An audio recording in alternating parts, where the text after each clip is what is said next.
So, I made some research kung ano ni sa nga klase isang tao. Hindi ko talaga na-research kasi kanina ko lang nisa napansin eh. Ito ka oh, grabe. Sadali lang. Mahal na mahal yung kilay niya. Parang didilaan ko. Ayan. Alam mo, number one mo matutuyo kaysa ako yung kilay. Anong number one na Alam mo, number one mo matutuyo kaysa ako yung kilay. Ulitin natin. Parang Gabi Pinida Bading. Grabe ang mga tira mo. Ang bilatsing iloy ka. Daw hindi ka nagsupsup di putas ang titi. Daw hindi kayo naghubaran sa mga katsukaran mo. Gusto ko ang kilay mo. Gusto kong dilaan ang kilay mo. A proper man doesn't do that. A proper man does not let all those fucking stupid shit out of his lips. May matinong lalaki ba di puta nga magsalita ka? Kasama mo ang mga kaibigan mo, nakataples kayong lahat. Tapos ang pinag-uusapan sa mga iyo di puta tungkol sa kilay, tawagin mo tunay nga lalaki. Hindi tunay nga lalaki, nagpalalaki-lalaki ka lang. Ay para makachansing ka sa mga kasama mong bilatsing iloy ka. Ang drama mo, pamintang durog Jake Cyrus.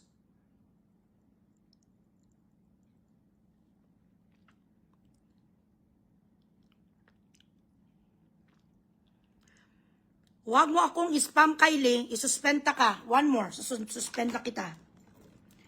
So, ang sabi ni Sang Kwano, sang kapatid ni Jake Cyrus, Hambalya, Ariho, litsing iloy mo ka. Suspend ka na. Isuspend na ka. Mahilig ka mo mag-spam putang ina nyo. Nakikinuod na nga lang kayo dito, bilatsing iloy, sige pa. I honestly don't know what people see in Sarah, the 30, except the fact na anak siya ni Digong. She's incompetent. She has zero charisma. She can't answer on the spot questions like bilatsing iloy. Hoy, agila sa puting bato. Ay sino ka nga descendants di puta ka, descendants of the sun? She's incompetent si Sarah, and if you are, ikaw competent ka? Ano ang kurso mo? Saan ka nagtrabaho? Naging presidente ka ng bilatsing iloy mo kasang Globe Telecommunications? Sino ang nanay kag tatay mo? Ano nga rasa meron ka? Ano nga klase sang aso bilatsing iloy? Half German, half Shepherd?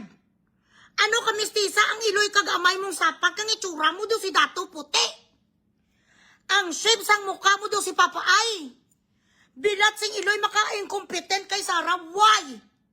Paano siya naging incompetent? Wasn't she the mayor of Davao for a long time? For how many years? Isn't she a bar passer? Isn't she the vice president? Ang kurso niya may medical course. Ano ang kurso mo'y bading? Bilatsing iloy maka-incompetent. What do you know about charisma anyway? Ano ikaw model? Personality development expert? Anong pinag-aralan mo? Fashion merchandise? Ay sino ka nga descendant bilatsing iloy kay Mike Arthur? Sino nga mga prominente di puta sa bilog ng kalibutan? Nanggaling ang DNA mo'y Gabi Pinida?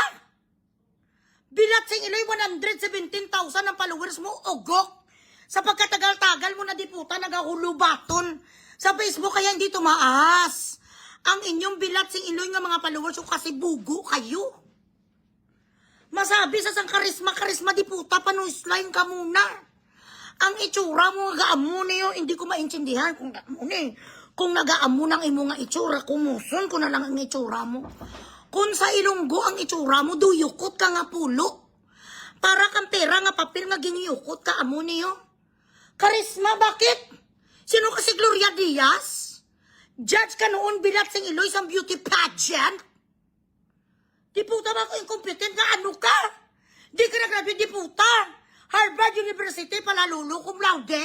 Straight uno ang grade, grabe naman makapaglait ang bilatsing iloy nga si Pinida. Huy, Jake Cyrus!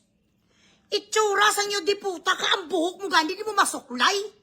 Itsura mo, kung maglakad-lakad ka to sa ermitang, di puta ka, masalaan ka taong grasa.